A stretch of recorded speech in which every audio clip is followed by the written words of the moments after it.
لقد كان لكم في رسول الله أسوة حسنة، بے شک تمہارے لیے اللہ کے رسول میں بہترین نمونہ موجود ہے۔ بچوں، ایک یہودی لڑکا رسول اللہ صلی اللہ علیہ وسلم کی خدمت کیا کرتا تھا۔ رسول اللہ صلی اللہ علیہ وسلم کا یہ معمول تھا کہ آپ مقررہ اوقات میں یا جب بھی ضرورت پڑتی تو آپ اپنے صحابہ کرام رضی اللہ تعالیٰ عنہم کو اکٹھا کرتے اور ان کے سامنے خطبہ ارشاد فرماتے۔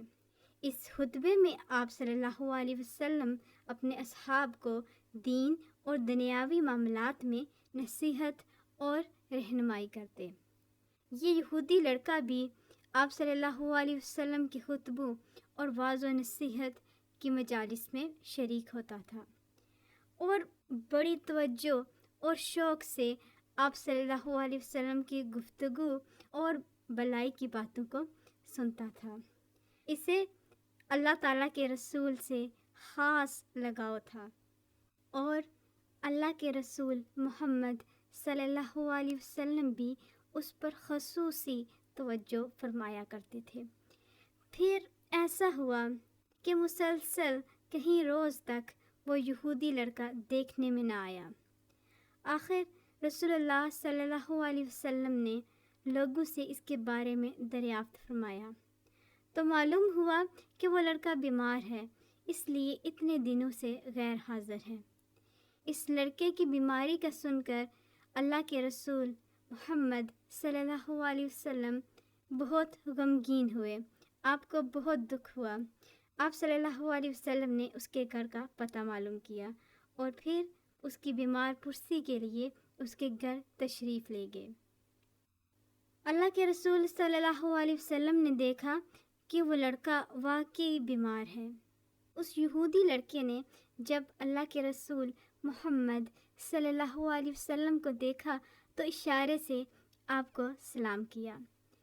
رسول اللہ صلی اللہ علیہ وسلم نے اسے دلاسا دیا اور اس کی دیکھ بھال کی۔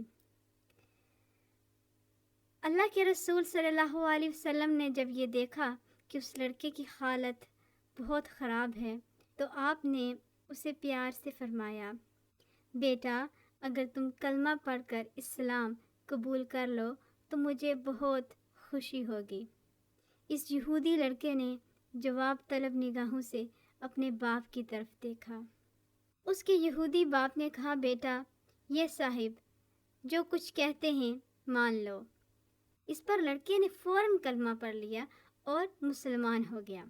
اللہ کے رسول محمد صلی اللہ علیہ وسلم اس کے کلمہ پڑھ لینے پر بے حد خوش ہوئے اور آپ نے اسے خوب پیار کیا۔ جب آپ صلی اللہ علیہ وسلم وہاں سے باہر تشریف لائے تو آپ اللہ تعالیٰ کی حمد و ثنا کر رہے تھے کہ اللہ تعالیٰ نے اسے اسلام قبول کرنے کی توفیق دے کر جہنم سے بچا لیا ہے۔ بچوں، چونکہ بیماری شدید تھی اس لیے اس لڑکے کی روح جلد پرواز کر گئی۔ جب اللہ کے رسول صلی اللہ علیہ وسلم کو اس کی موت کا پتہ چلا تو آپ بہت افسردہ ہوئے۔ جب اس بچے کو غسل دے دیا گیا تو آپ صلی اللہ علیہ وسلم نے خود اس کی نماز جنازہ پڑھائی اور پھر اپنے دست مبارک سے اسے قبر میں رکھا۔ بچوں، ہمارے پیارے نبی حضرت محمد صلی اللہ علیہ وسلم کا اخلاق نہایت اعلیٰ تھا۔ آپ صلی اللہ علیہ وسلم کا طرز زندگی، عادات، گفتگو کا انداز اور دوسروں سے برتاؤ اس قدر اعلیٰ اور اچھا تھا کہ آپ صلی اللہ علیہ وسلم کے بدترین دشمن آپ کی ذات سے متاثر ہوئے بغیر نہیں رہتے تھے اور وہ دائرہ اسلام میں داخل ہو جاتے تھے۔ جیسا کہ آج کے واقعے میں ہم نے جانا کہ کیسے ایک غیر مسلم یہودی لڑکا رسول اللہ صلی اللہ علیہ وسلم کے اخلاق و کردار سے اس قدر متاثر تھا کہ وہ آپ کی صحبت میں رہنا، آپ کی خدمت کرنا پسند کرتا تھا اور بالآخر آپ صلی اللہ علیہ وسلم کے کہنے پر مسلمان ہو گیا۔ کلمہ شہادت پڑھ کر اس نے اس بات کی گواہی دی کہ اللہ کے سوا کوئی معبود نہیں، اور بے شک محمد صلی اللہ علیہ وسلم اللہ کے بندے اور رسول ہیں۔ صحابہ کرام رضی اللہ تعالیٰ عنہم نے اس لڑکے کی قسمت پر رشک کیا۔ For more, subscribe Stories by Alif Ustad.